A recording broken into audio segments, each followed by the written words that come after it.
Awesome. Okay. I'm just gonna close out of this, and then I'm gonna share my screen. Give me 1 second. All right. Share screen. 1 second.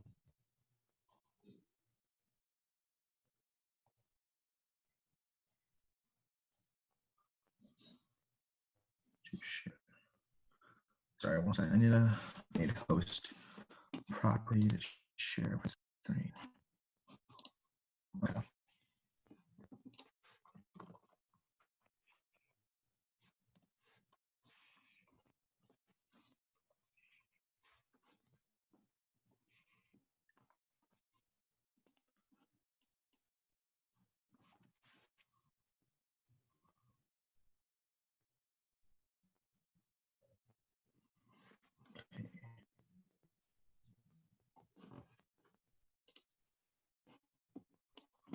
All right. Yeah, let me make sure we record for anyone who wanted to watch it later. All right. All right.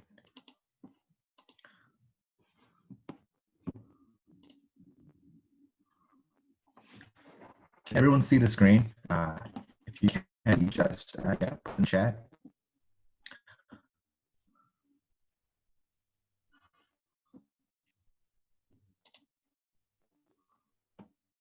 All right. Awesome. So let's get started then. All right. So, hi everyone. My name is Han. So represent the underrepresented student society, newly founded network that reach out to anyone who wants resources and it comes from boys and underrepresented students, minority, things like that. And yeah, today we go over how to find success in organic chemistry 1, the first section, which can be a difficult course, but also fun and rewarding because do well and study. So moving on. All right, so a little bit about me. I am a junior at UW-Madison. So yeah, here. And service public relations director for IUSAS. And a little about my background in chemistry. So I've taken organic. You're lagging really hard. It could be from my end, but in the chat, a lot of people are saying that they can't hear you. Okay. Let me double check just my. I think it's better now. Can y'all hear him? Yeah. Yeah. My bad. Okay, it's good now. Okay. Sweet. Yeah. Awesome. Is it okay if he starts from the beginning? Yeah. For sure. I honestly just talked about. I'm just gonna introduce myself again. If anyone didn't hear that, so yeah, no, just please let me know if anything cuts out. So yeah. So I'm here. My name's Anna. And public relations director for USS, and then just a little about my background. So I've taken all the OChem classes 1 and 2 plus the lab. Our lab is separate here at Madison. It might be also the same time with OChem 2 for some of you guys. And currently this fall, I'm serving as a TA for organic chemistry lab at my school. And so yeah, that's a little bit about me. And okay, so we'll kind of dive you in. Basically, this whole session, I'm gonna tell you guys what to do if you getting started, how to make sure you're constantly reviewing things to get your exams for chemistry. It's the first step in practice, and I can't emphasize that enough. And it's you want to get deep understanding rather than some optimization you might do with other classes. Anton, I think Yeah. you're cutting out again. It might be your connection. All right, sorry. Give me 1 second. Yeah. Let me. It says my Wi-Fi is fine. Okay. Let me. You don't have to record on your end. I'm recording it. Okay. Yeah. Maybe I should. Maybe recording this. Okay. Let's see here. Okay.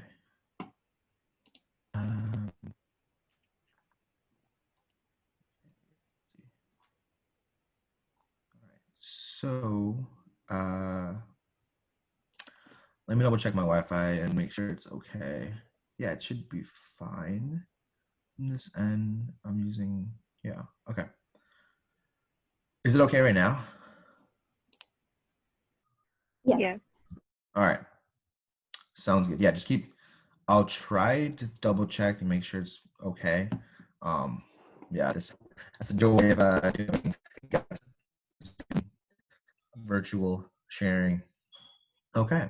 Yeah, so let me go back and present. All right. So, yeah, so kind of dive in. For those of you who maybe in the future, we're just going to now because I just started. But organic chemistry is honestly just a study of compounds that are containing carbon. The study of chemistry against literal definition. So you will recognize a lot of molecules in the course. You know, your alcohols, your acids, things like that. And so, yeah, Dan, you raise your hand.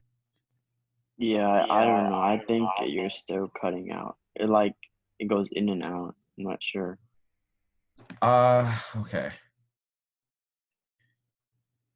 Sorry about that, guys. Is it okay right now? Do you guys hear me? I just changed network. See if that worked better. Sorry, yeah, I don't know why it should be okay. Like, I'm getting the full bar, so it's weird. Yeah. Yeah. Can you hear me right now? Oh, no.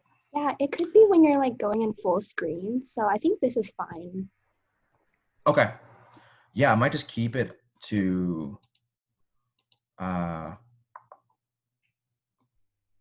yeah, fast screen. It's okay. Yes. Okay. Yeah, please pause me again if I do cut out. So, yeah. So, like I said before, and I'll repeat it again, OChem is all about, reactions with carbon containing compounds. It's a lot of like just knowing like what reaction, like what will occur when you react compound A with compound B, and then why. Why do we see that occurring? What is the phenomena, like the chemical phenomena that's happening and occurring that's allowing the product to form? And so we'll go over that and how to understand that kind of part. And then you'll see a lot of acid and bases. So, from your Gen Chem, knowing your acid and base is gonna be huge. And if you can really master that right now and understand, the concept of like what truly makes an acid or a base, what are the properties and things like that, that's gonna be really helpful. And again, a lot of it's chemical bonding as well for organic chemistry. What bonds are formed, what's broken, things of that nature, okay? All right. And then that's a little joke. You guys might get it if you understand what dienes are, but later on, I think you guys will learn that. Kudos to you if you do understand that already. Right. Moving on. So this is a great slide right here for you guys, and we'll share all these slides with you later on. But this is great because these are the resources some of the resources that I've used, and that I would say is amazing. So first one, Organic Chemistry Tutor. He's a very popular channel on YouTube. So basically, he has a very short videos that go over, various certain reactions, certain concepts uh, about in Chem 1 and 2 and lab that are awesome to, like, if you're like, having a little trouble understanding from your professor, instructor, are great to do on. The only thing I'll be cautious is make sure he does not draw with dashes and wedges when drawing Lewis structures. So be careful of like making sure like whether the molecule like has a geometry of being in or out of the plane with a dash and wedge. But Organic Chemistry Tutor is amazing. The link's right here. You can look them up on YouTube. Highly recommend if you're wanting to like learn just about one small thing that you're having trouble with, like maybe a tough reaction mechanism that you're just like not really understanding. Very helpful. The next is, like a lot of schools have this, office hours. They're an amazing resource to have. A lot of the times exams and everything, are created by the professors and then taken by TAs. So they know what, like they're looking for, and, the way they word things and things like that. So it's really beneficial for you guys to like check them out if you guys have time, because you'll get a sense of like, what kind of like concepts do they want you to really understand. And obviously, like, there's like, you should know, information from your lecture slides, from lecture itself, but sometimes they'll tell you like what's really important. So definitely attend that. I definitely did as well when I took organic chemistry. This third one is a book called Organic Chemistry as a Second Language. It's a great book. I read like a little bit of it, not the whole thing, which I recommend only 7 out of 10 because, I've read the whole thing. But awesome resource if you guys are like the reading type, like to look at textbooks. This is kind of a shortened textbook that contains a lot, maybe like a little more concise information and precise information on how to understand various concepts. And so I'd recommend that as well. This link right here, if you guys want, and it's obviously like, not the most legal thing, but it also shares a link to the free version of Organic Chemistry Second Language online. If you guys didn't want to pay for the book, because I know there's definitely, I guess I don't want to like spend, money on textbooks. You don't have to, so there's that as well, right here. And then problem sets in your class. I'm sure you guys know if you guys are in class right now, but you're gonna give a lot of like, packets of problems to do and everything, and definitely do them twice if you have to, if you get the first time. But they're amazing to really kind of like understand actual information when I'm learning, rather than just taking notes, but also doing the problem sets themselves are gonna be awesome. I'm gonna like also send later on after a meeting some problem sets from my school that might not be like exact same as like what you guys do, but there's like a lot of great resources too as well. So yeah, we'll do that. I'll do that as well. And then deals in the membrane. So this was actually shared by another one of our USS officers, and let's see if I can access it. I'll just show you guys quickly what it looks like. So basically, there's like many different infographics about concepts of like here's an alkene, talking about that, Newman projections, hybridization, things like that. And so they're kind of just like nice condensed info that you can look at. I recently, and they seem like great information. So, oh, sorry. Let's see here. I think maybe if I talk faster, is it cut out? I guess I had another tab open. Are we okay right now, Danny? Yeah, we're fine now. Yeah. Awesome. So thank you. I appreciate it. So if you didn't hear that, these are just infographics to go over, and it's helpful for you. Kind of like it's just a recreate that you can look over. That's also helpful. So, and so then my advice for you guys when studying for your class is when you watch a lecture during your during the week, which is like 3 times a week, I would at least do 1 hour a day reviewing that. So 7 hours a week total studying. When you like watch lecture, if you kind of do it the first time, it's a lot of new information, a lot of new concepts that might not come to you as easily as maybe like a Gen Chem concept does. So review it like kind of like almost like right after like that day if you have time. Like 1 hour, 1 to 2 hours is really all you need a day, and then review like what exactly was the concept in the lecture, and then if you have questions, then attend your office hours, ask questions to your professors and TAs. So definitely do that. And then for test day, I would definitely not cram.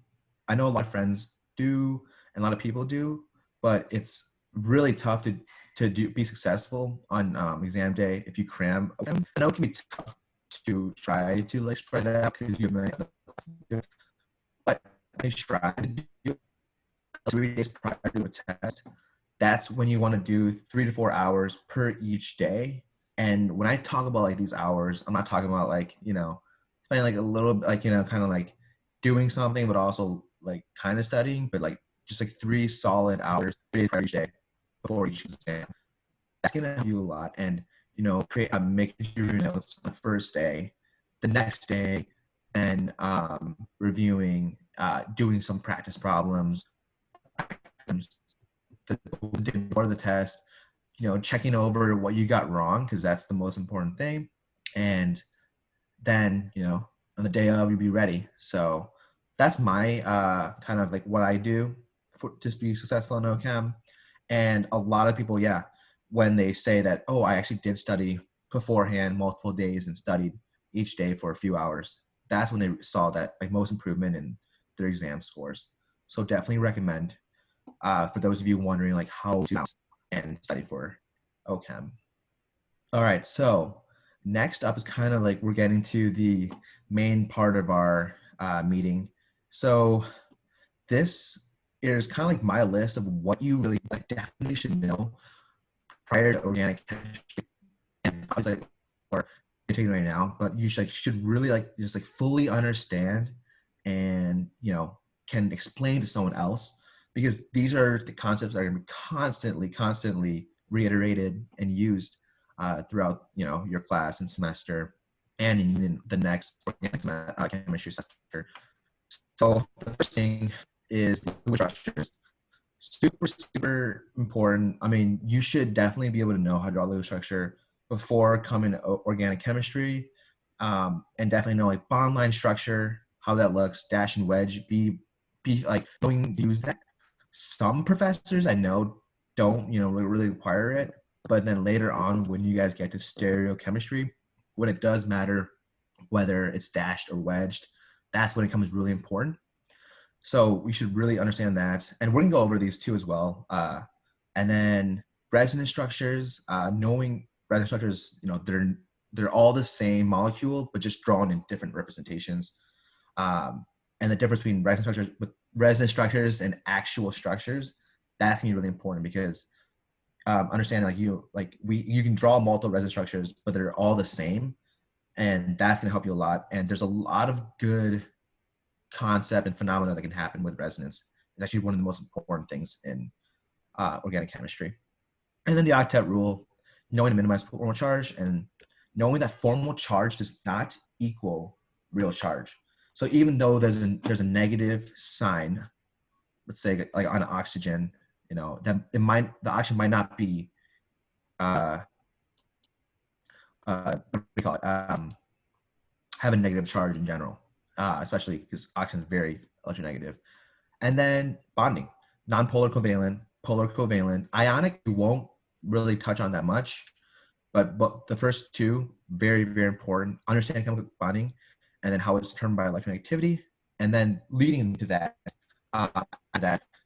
molecular theory. This is like one of the hardest theories to understand. You might have gone over it a little bit in Gen Chem, but it's like immensely important and used a lot to explain concepts in organic chemistry, along with pi conjugation, which kind of fits the thing. So with that being said, I'm actually going to go over those and just quickly show you guys like what the basics you know and tricks like that. So I'm actually going to convert my computer into a tablet and write. I'm going to stop my video and then I'm going to open this up right here. And let's put up kind of create the outline for you.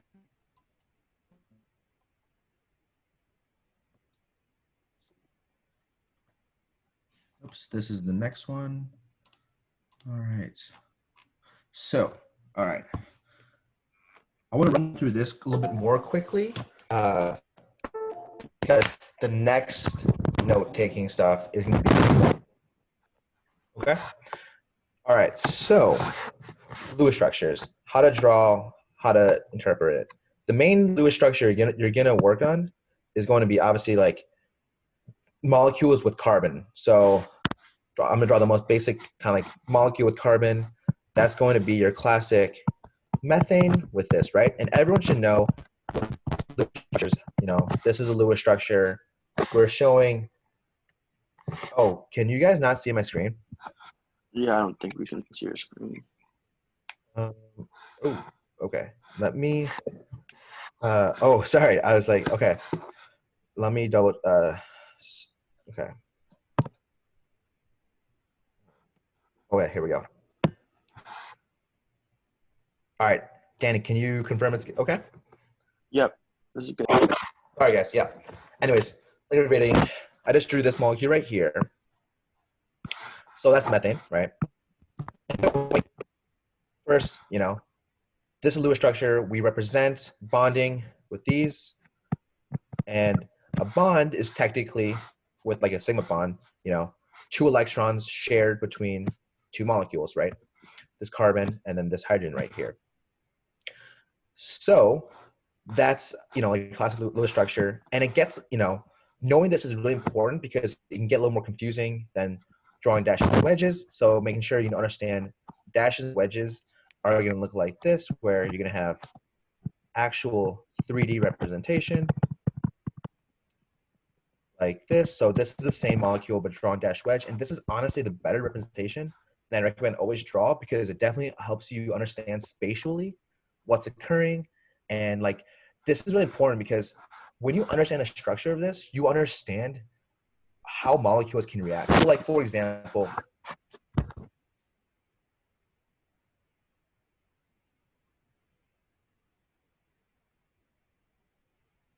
think you cut out. You don't hear him? all right, sorry, the thing just cut out for a second. Are we okay? Yeah, we can hear you now. Awesome. Yeah, sweet. So like for example, there's gonna be cases where you when we like form bonds. So let's say like we have a generic. I'm gonna redraw this but with an X, so we don't say that's like methane. But knowing spatially, like using these Lewis structures, is gonna be really important because you have to know where the space is. So right here in this representation, this is a tetrahedral. There is an open gap right here that a p orbital can occupy, and a p orbital is obviously an orbital. In the if you guys know your electron configurations, sp, d, f, those kind of things, this is like an orbital that's going to look like this. And let's say a molecule B, that's it has the most space to attach here rather than coming at this direction, because this is where there's going to be other orbitals that are going to be blocking it. But here underneath, right underneath the molecule of this X bonded to A and H's, there's this empty node. That's why Lewis structure is important, because it can show you spatially where bonding is going to occur. And I'll explain more about that a little later on when I get to bonding. And then moving more quickly, I just want to get to So making sure formal charge is not equal to real charge, and I'll prove exactly why. So the class example is your classic hydronium ion. So there is your classic, and now I think you cut out again.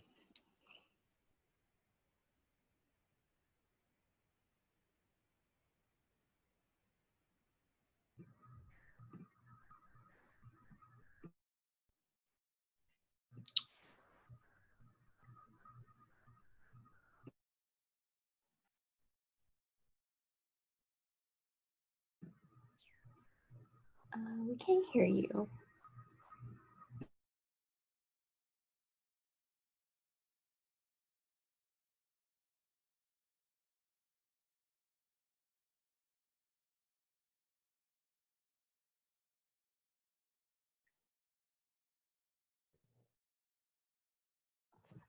Okay, sorry guys. It looks like he's having some technical difficulty problems. sorry, yeah, hey, can you hear me now? Yeah, we can hear you. Okay, yeah, well, I don't know why my Zoom started. That's so weird. Then I was like, okay, that's sorry guys, like there's a lot of issues going on. Sorry. And okay, so it's okay to go over for the next session. Sorry about that. I know, yeah. Sorry. Anyways, so I was The audio is so loud. Oh, okay. Let me turn it down. Oh, Can you hear me now? no, it's really loud. See here. I'll just talk. Yeah. Are we okay now, Danny? Yeah, you're okay now. Awesome. So I drew out this hydronium ion right here. And what you guys see right here is obviously there is a formal charge in oxygen. It needs one more electron to have its 6 that it requires. Because right now it has 1, 2, 3, 4, and 5, and those 2 make up an electron pair. The issue is, however, because oxygen is actually a lot more electronegative than hydrogen, oxygen has an electronegative charge of like 3.1, hydrogen has one of 2.4-ish. So there's a huge difference by the Pauling scale. So technically, although it's, oxygen has a formal charge, when we actually present real charge, oxygen actually has a partial negative charge, and all these hydrogens have partially positive charge. And so that's really important to understand, because when we, when in OChem you're doing reactions between molecules, it's all about a negatively charged molecule, that atom attaching and bonding with a positively charged molecule.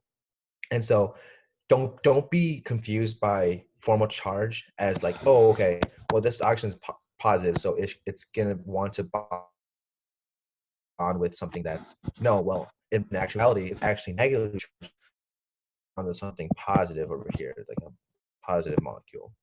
It's gonna matter with that. Right, really important to understand as well. Then moving on, we have types of chemical bonding. So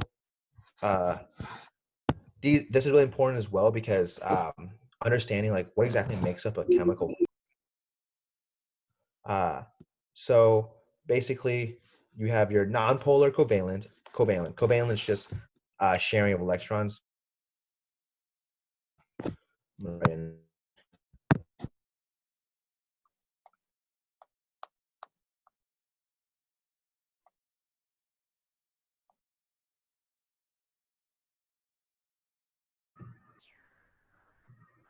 I don't think we can hear you, Anton.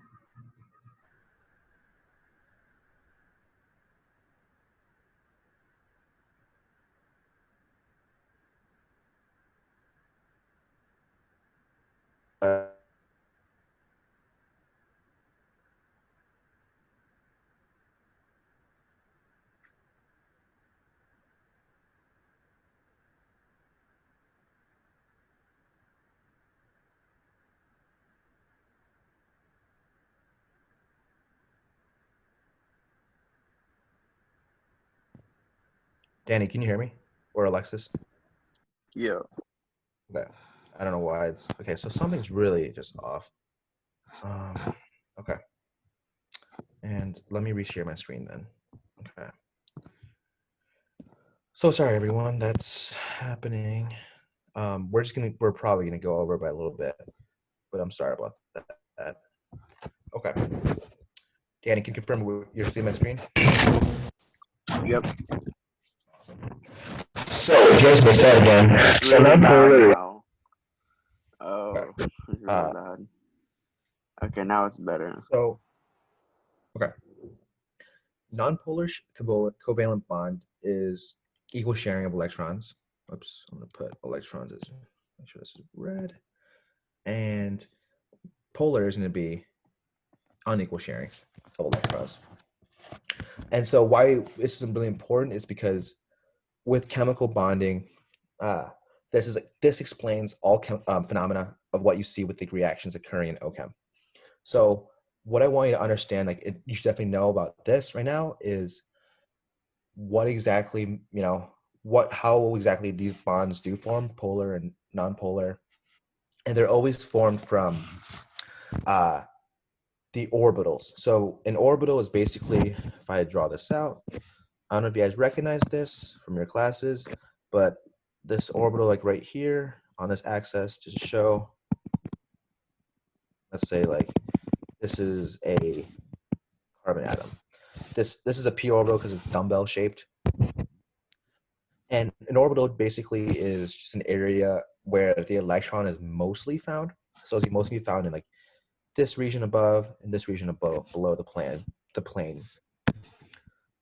So in that respect, like when we form an like carbon bonds with an hydrogen is gonna, I'm gonna draw like that. A hydrogen only cannot have a p orbital, but it only has an s orbital. That's just spherical shape. And I'll draw the plane as well. And because this s orbital right here and this p orbital right here, they can bond above, like this s orbital can bond above here because it can align properly. That's great, but it cannot align this way because you think about it. If you think about like just where the electrons are located, there's no region, no electron, and it's like we call that a node, and that's how bonds are formed. So we see if you form a bond between, why did I draw S right here? Actually, it should be an H. Sorry about that. If you see, carbon hydrogen bonds formed, it's between this, and why did I draw P too? Sorry, it's a p orbital. It's going to be this sigma bond, and sigma is meaning single bond between this carbon and hydrogen bond right here, a hydrogen atom. And yeah, so that's basically like what a bond does and how it's formed. It's just two orbitals that align properly to form this bond that electrons are shared between. But then carbon is slightly more electronegative than hydrogen, so it's gonna withdraw a little bit more electrons to itself than from hydrogen.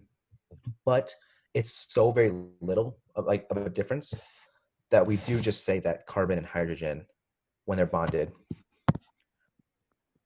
it's going to be nonpolar. Now, if it was like the other case with like oxygen and hydrogen, obviously you guys know that's going to be polar because oxygen is a lot more electronegative than hydrogen, so it's going to withdraw electron density.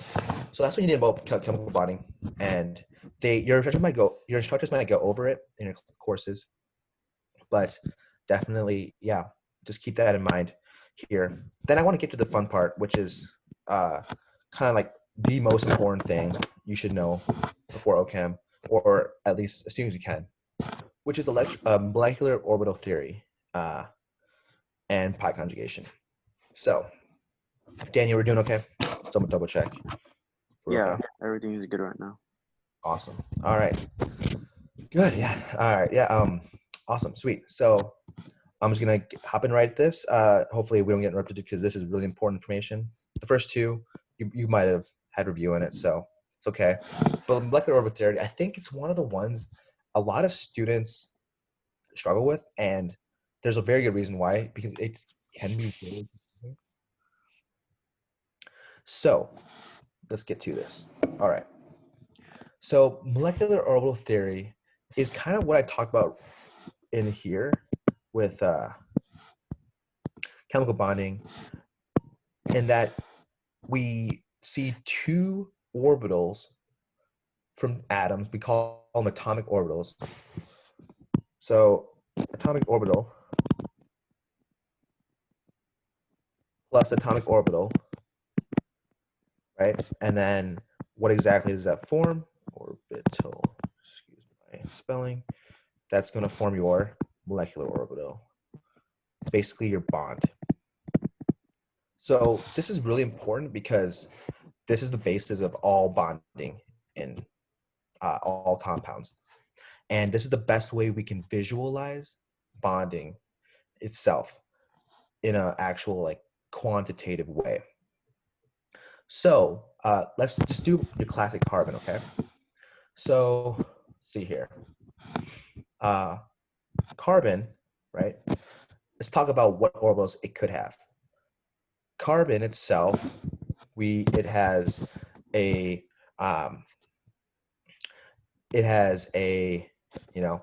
in its valence electrons, so valence electrons being reactive electrons, ones that actually do something and are participating in bonding. If you guys remember, it has 2 electrons in its 2s, and its 3p has 2p. It has 2 electrons. So it has 4 total valence electrons. Okay? Now, when we talk about carbon, we always say usually it forms 4 bonds, right? We see it with methane, and we see it with other molecules. But then carbon can also form 2 bonds, 3 bonds, right? And then carbon can also, whoops, like carbon. And then carbon can also form 3 bonds, 2 bonds, which can look like this. We'll call it X, and then maybe to an H. So why exactly can it form all these different types of bonds? And if you notice here, we have 4 sigma bonds. That's notation for sigma. We have 3 sigma bonds and 1 p orbital. And then we have 2 sigma bonds and 2 p orbitals. And why that is because of this reason. You can do this basically any molecule, but it's easiest with carbon. But if you think about it, so let's go back to here. I'm gonna bring this down here. Okay.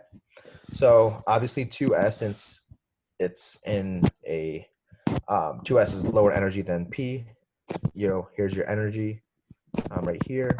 2s is going to be right here, and let's say your 2p orbital is going to be right here.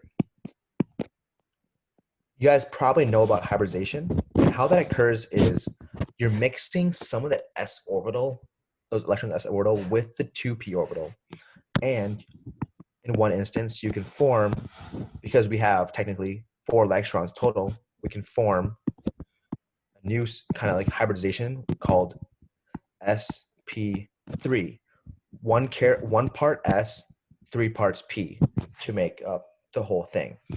Now we have all these electrons are exactly the same, and this sp has some s character and mostly p character. But that's what's actually occurring when carbon is forming those 4 bonds right here. In this, so there's 1, 2, 3, 4 sigma bonds, and these are all sp3 because we formed all equal orbitals that can participate in sigma bonding, right? So there's that. Now the other hybridization we can do is going to form sp2, which is going to be 1 part s, 2 parts p, and then obviously since we have 4 electrons, we're going to still need 4 electrons. We don't just lose an electron. And we have an empty electron in a p orbital. And you guys know the difference between sigma bonds and pi bonds. Sigma bonds obviously are going to be formed using like electrons in a sigma or an sp3, sp2 orbital. So either of these are going to be used to form sigma bonds. With the p orbital right here, that can form your pi bond. So pi bonds are only formed with electrons in p orbitals. And so this actually makes sense if you go back up to right here in the middle right here with this carbon have 3 bonds. It has 3 sigma bonds because it has 3 electrons in sp2, and then 1 pi bond because it has 1 electron in a p orbital. And then the next one hybridized is going to be blue. Here is going to be your sp, 1 part s and 1 part p, and then with a 2. And the reason why I actually have them, actually technically we should keep here, and p. Now we have 2 electrons in p orbitals that can form 2 pi bonds, which is why we see triple bonding occurring, or 2 double bonds, because those are both the same possibilities with carbon having 2 electrons in the p orbital. And yeah, so that's kind of like the basis between why we like hybridization and everything. And then why that relates to molecular orbital theory is the reason of all these orbitals are interacting together, and then we can see exactly what orbital is empty. And I know that term might be weird to you, but I'm going to explain it right now. So right here, we have, let's see, let's use this color. So I'm actually going to use, let's say we're making N2. So this is N2, looks like this. This is nitrogen gas. This is like one of the best examples to show. So when showing molecular orbital theory, I'm going to show you guys like the way I kind of draw it. It might be different with you guys, but it's all very similar. Basically, we have, so nitrogen is going to have electrons from the 2s, right? And 3 electrons in the 2p.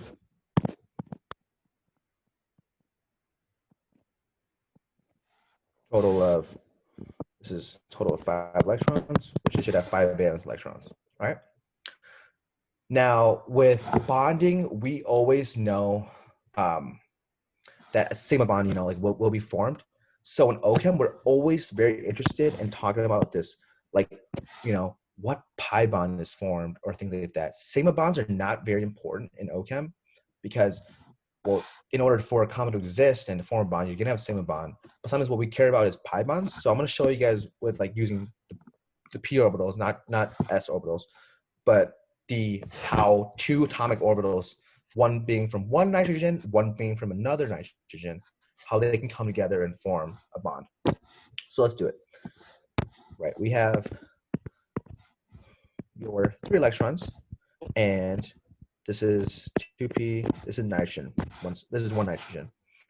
Now, we have nitrogen here as well that has 3 atomic orbitals and a 2p. Now, when they combine, when bonds form, we're creating that covalent, bond. In this case can be nonpolar since there's no electronegativity difference between either nitrogen. But you're gonna form what you either call constructive interference or destructive interference. So you guys know, like maybe from physics, that like when a wave like this combines with like another wave, if you know this part this part combines with draw it out here, combine with this part, you're going to create a bigger wave that's going to look like this. So that's constructive interference. So constructive, a little background about waves. But then let's say if you do like having a top part and a bottom part of the wave formed, you're going to cancel it out because this is the top part, bottom part. You're going to go back to 0, and you're basically going to form a destructive, basically a node, no wave. Same thing here.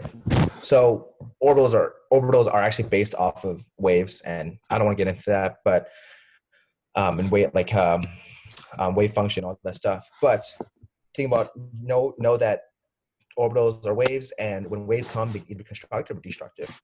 So with this, when I draw this right here, there is going to be the possibility of it being, and there actually should be,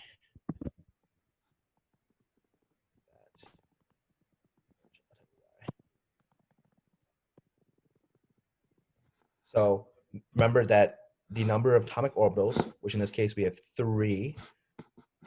6 total, so we have 3 here, 3 atomic orbitals, and then 3 here. And the reason why we have 3 is because we have 3 different orbitals for electron to be in of this 2p. We can be 2px, 2py, 2pz, depending on the orientation. When they combine, you can form your molecular orbitals, which can be right here, which can actually be what you call, this is all down here is going to be what we call constructive and destructive. And so what we do is, and this is like, you can look one of these up and you don't have to memorize this thing. I just want to show you exactly how, why this bond is important.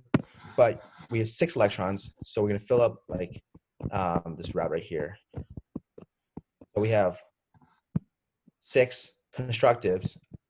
They're all in the constructive, they all form a constructive orbital. The new orbital and none are going to fill up a destructive, because you always fill up constructive first, because you always want to minimize energy when forming bonds. And then why that's important is actually you can see the connection here. If I do your let me see. Oops. All right. So then when I, oops, why is it so? Okay. Yeah. So this is for 2p, and you'll see that conforms all constructive right here. Then if we have actual, the 2s from nitrogen, because there's 5 electrons total for each nitrogen, and 2 of them are going to be in your 2s. We only form 2 atomic orbitals. We divide up like that, right? So we fill up like that way, right?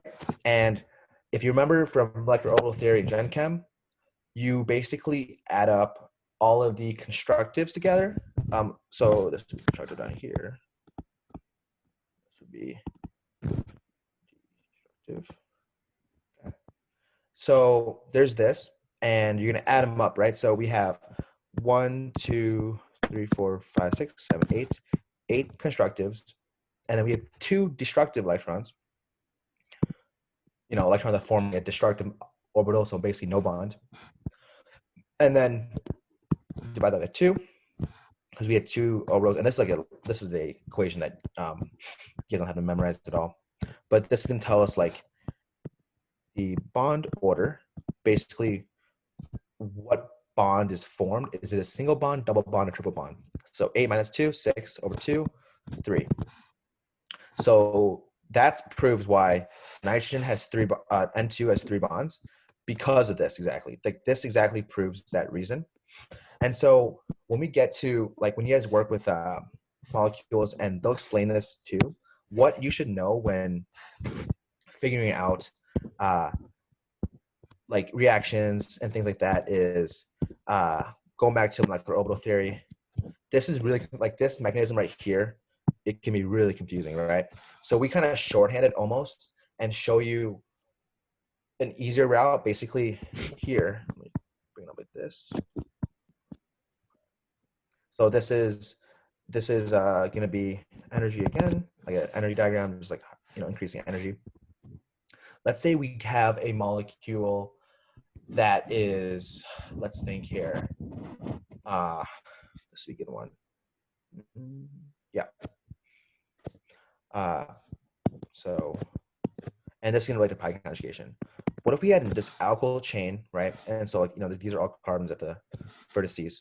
But then this last carbon right here is a partial charge. So basically only has, that sigma bond with a carbon and then 2 hydrogen bonds, which is why it has a positive charge. So, and I'll draw it out just in case. So it's going to be like C with that, and then your hydrogens like here, hydrogens, and hydrogen. Okay, yeah, so I'm gonna try to move a little faster. I know we run out a little bit of time, but here this is what I explain. So this is bond line right here, and I'm gonna draw a bond line, and hope that you guys understand a little bit what bond line is. But so if I draw this right here, technically, right, at each carbon, we have, these are all gonna be sp3s because we're all forming right here. However, even though we have all filled up, we can still have an empty p orbital. So I'm gonna draw like this, and this might confusing you, but every single atom, even though they don't show it, they have these empty orbitals that could be filled. And this is what makes bonding occur, because like I talked about, with bondings, orbitals, is that, bond occurs from, you're adding 2 orbitals together. One might donate electrons to another one and form that new bond. So in this case, we have these orbitals, right? Now, at this carbon right here, we actually had this orbital with and then actually, no, I'm sorry. We should have this, and I'm going to add in this negative charge here. That's going to make it a little bit easier for you guys to understand. So let's say that that carbon was also this carbon also had a lone pair because it lost a hydrogen for some reason. So in this case right here, we have this carbon right here with a lone pair, and a carbon with a deficiency because it has had one less bond to a hydrogen. Then this is like the base, right, on this electron scale. And what actually is occurring is, we can see from here, if I zoom in on this part, we have, let's say, these 2 p orbitals, okay? One is filled with electrons. Let's say that for filled electrons. One isn't filled with electrons, so that's sufficient. Because we want to form another bond, and we always want to stabilize, and this is a very high energy because it's very positive. It doesn't have electrons. This is going to help actually, electrons going to cohere, and they're going to share that electrons to actually form what we see is a bonding system that's actually going to look like this. So now we have what? Carbon that's like both these carbons now have minimized charge. And they form a double bond, which is actually more stable than single bonds. And so that's pi conjugation at its finest and everything. Basically, we had 2 orbitals, one filled, one unfilled, come together, and they form this pi bond because this donated electron to here, and then form this bond, which is why we you would never almost see this structure right here. You would rather see this this alkene, because it's more stable to have that, those two orbitals come together and form that bond. And so there's that reason as well. I am actually gonna then move on from that and see here. I just want to go back to the main screen then. Let me share my new other screen. And so I know, yeah, we're gonna finish, I guess, maybe 10 minutes late. I know that you guys probably don't need to go soon or anything like that if you're only here for one session. So those are kind of like the main concepts to really understand with OChem. And I wanted you guys to make sure you know and understand. But then to understand, like, yeah, again, to reiterate about OChem, it's fast paced. You want to keep up. You need to practice, material daily. And especially in OChem 1, do not rely on memorization. Yes, you need to memorize a few like steps or maybe some molecule names if your teacher requires it. But mainly it's going to be understanding those concepts like we talked about. You can explain it, in a way that makes sense. You're telling a story almost, like when you explain, why did this acid react with this base and what was the phenomenon, like those kind of things. And then definitely form study groups. So if you guys are interested in and want to have study groups, we do offer our study buddy program and our mentorship program through USS. So we can, you guys can also pair up and work through OChem through there as well. So just to go over some of the things, in OChem 1, you'll be going over bonding structure. Again, super important in the beginning. Alkanes, alkenes, carbon bonding to hydrogens, alkenes being, double bonds between carbon and carbons. Acid bases are huge. I mean, they're going to be used all over chemistry. And that's basically the idea of organic chemistry is, a molecule wants to react to other molecule because it has, the charge it wants. If, an acid has, wants to give up a proton and base wants to accept a proton, then boom, they will work out well. That's a big topic. Stereochemistry, I'm not sure if you guys know what stereochemistry is, but it's basically talking about carbon,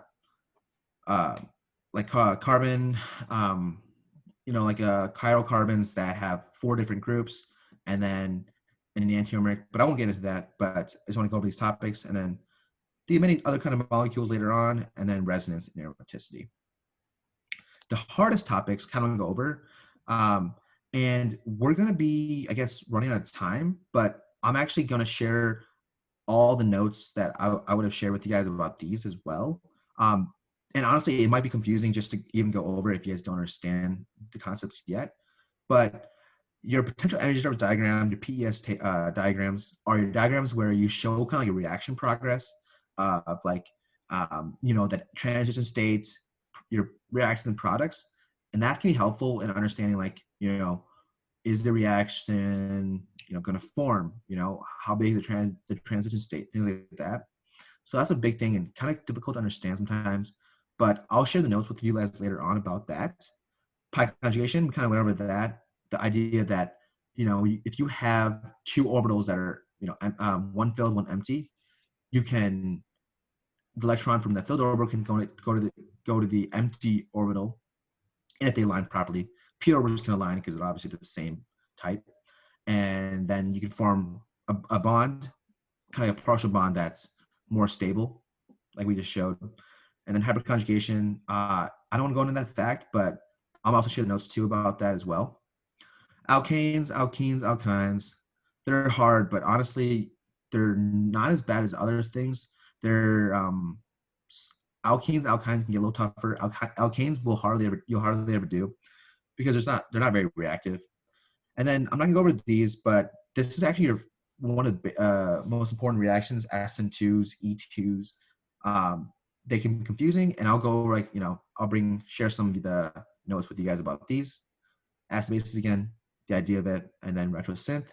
It's actually synthesis problems are, you're given products, right? And then you're like, oh, your professor's gonna ask you, draw us many reactions to get to the product, and then you have to use all the reaction you learned to get to form this product that you want. So they're kind of fun, but I'll go to like I'll share how to like tackle those later on. All right, so this right here is the overview of organic chemistry. These are like slides that you guys can click on when I share this with you. They contain a lot of information like of each of the topics that you probably do in your class, and could be helpful for you guys. So I created this notes that for all you guys, if you want to look at, that actually contains the notes from like this slide right here, and I'll also add to it as well. And yeah, so hopefully that kind of helps you understand a little bit about like, okay, I'm sorry we had a lot of technical difficulties. Not sure why that was occurring, but yeah, like we'll, you know, it's honestly just staying on top of it, making sure you consistently, you know, review and making sure you, you know, understand concepts rather than just memorizing. All right. So with that being said, I might spend like a couple minutes with you guys, like 5 minutes before I go on the next session to answer any questions you might have had during the, you know, during the slideshow. Again, I apologize for any technical difficulties, but please, if you have any questions, put in the chat. I can feel free to answer anything. Again, you know, a lot of it's also helpful if you have groups. So if you guys want to join our programs, that'd be great. Like our study buddy programs and things, mentoring, that'd be awesome. So any questions, put in the chat. I'm gonna leave it open for the floor. We can go over a few questions. Yeah, thanks guys. Thank you. Yeah, of course. So I see that Samuel has a question. So yeah, so Samuel, yeah, if you know about electrophilic versus nucleophilic reactions, acid and bases are can be categorized. Yeah, so electrophilic and nucleophilic, those might be confusing terms, you guys, especially if you guys don't, I have no clue what I'm talking about. But for Samuel, so electrophilic meaning, you know, wanting electrons, meaning that the molecule is electron deficient. So in this case, let's say a cation, carbon with, you know, one less electron than it normally has. On the other hand, nucleophile meaning it, you know, has an extra proton. I mean, yeah, like no extra, too many electrons that want to give up electrons. So it's electron, I don't know how you say, like donating. And so when we talk about acid bases, right, we say they either donate proton or they can accept proton. So your classic carboxylic acid proton, it delivers a H plus and becomes COO minus, a carboxylate. And so because it's donating a proton, a positive charge, it technically can be classified as wanting to give up a positive charge become negative. So that actually would be electrophilic. And on the other hand, bases, same thing, other way around. So yeah, that's that. This meeting is recorded. And for the other next question, and yeah, of course, no problem. And I think, yeah, you're asking how to access the Google Drive. Yeah, awesome. Thank you, Danny. You can access it through there. And yeah, so let's see here. Nicole, that'd be awesome. If I had more time, honestly, I would let you do it. If you actually want, if you can maybe DM me on GroupMe or Slack, I can answer a private question about chiral centers for you guys. I have some time tonight if you want to do that, Nicole. Later on, past 9, you can ask a question. I'll be able to help you out some chiral centers if you want to talk about that. And yeah, post on Slack if you want. So yeah, yeah, of course, you guys. Yeah, I'm just here to help. Like honestly, like I'm like you guys. You know, it's nervous, like, you know, going into OChem and understanding, like, what do I really need to know? And this is gonna be such a new concept and everything. But yeah. And Danny, yeah, good question. So I actually, yeah, just had kind of started because the school started, had my first discussion. It's been fun. I had training for about like a week and a half a week ago, and it's good. I'm excited. Lab is cool, but it can be difficult and a little frustrating for students. So I definitely want to help my students out with that. Kind of like OChem 1, where you just really, like focus and understand stuff level, a deeper level than what you normally do. So yeah, with that being said, if no one has any other questions, and if you do, please post them on Slack to me, or on GroupMe. And I'll also try to create a separate channel if those may be interested, just like to put up some more resources on Slack, things like that. So if you guys want to look for that as well, keep on the lookout. So I will be, yeah, starting the next meeting. If you guys want to stay for the next one, it's more geared towards, OChem lab, OChem 2, things like that. So feel free if you want to stay. But yeah, thank you guys again.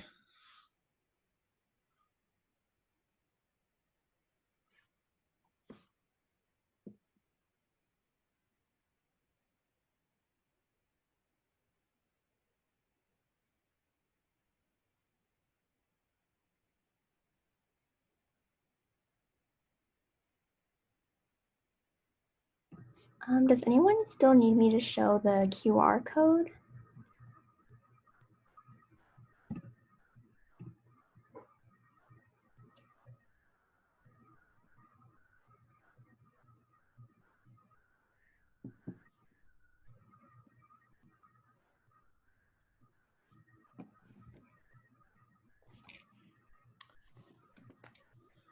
Alexis, we're using the same like this for the next session, right?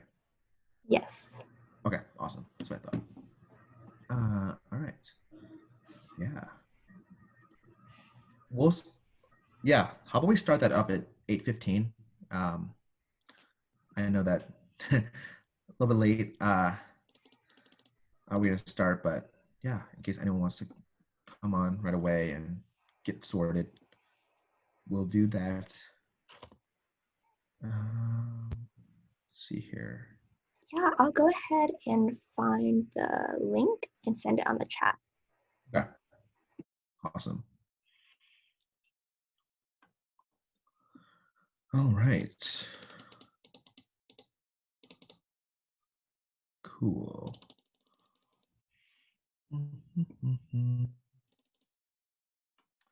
Yeah, it's always so frustrating, like having issues with just internet connections and everything like that.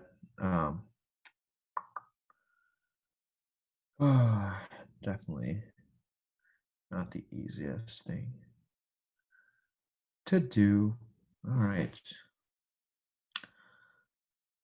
So yeah, while we're waiting, any of you guys, yeah, any new people if you're joining, is anyone in OChem 2 right now? Lab, things like that? Or are you planning on taking it in the future? At our school at Madison, lab is online and lectures online, so it's kind of nice. And I think what's cool is the professors actually made all like videos for the experiments to show that students can watch. So it's kind of cool. I think it's good. At least we don't have to have in person like that. But yeah, cool. Yeah, see, one person's taking OChem 2 right now. Awesome. I like OChem 2. It's a lot more. I would say like you have to really be creative. I know. So yeah. And anything Argo 1 lab, awesome. So yeah. But yeah, Orgo 2, OChem 2. It's I would say hard. Yeah, it would definitely be harder than